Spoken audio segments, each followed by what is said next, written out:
Hello mga kabis, si Daddy Joe. Alam niyo naman, there's Daddy Joe sa pag-umigo sa Marcos Highway. Yan, dito tayo. Ngayon, nung pumunta kami dito, ito nangyari. Pumunta kami dito sa Sogo Hotel, DOT accredited Mapuy accommodation, part of tourism. Kasi no, lang Marcos Highway, so katabi lang ng kondo ko to. Kasi nagkaroon ng outage, di ba? Okay, problema sa aircon. Okay, ito nangyari. Nilipat kami sa isang room, hindi ng aircon. Nilipat na naman sa isang room, ain't pa rin aircon. So, Sogo, please. So, Sogo Hotel, ayos nyo naman yung service. So, ha? Okay.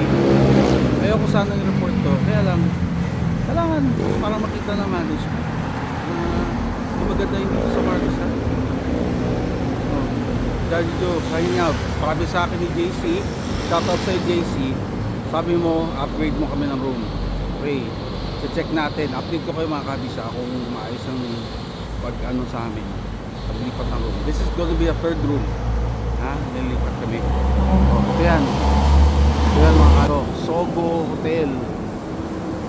Dito sa Marcos Highway. Okay. Please improve your aircon. Number 1 yun.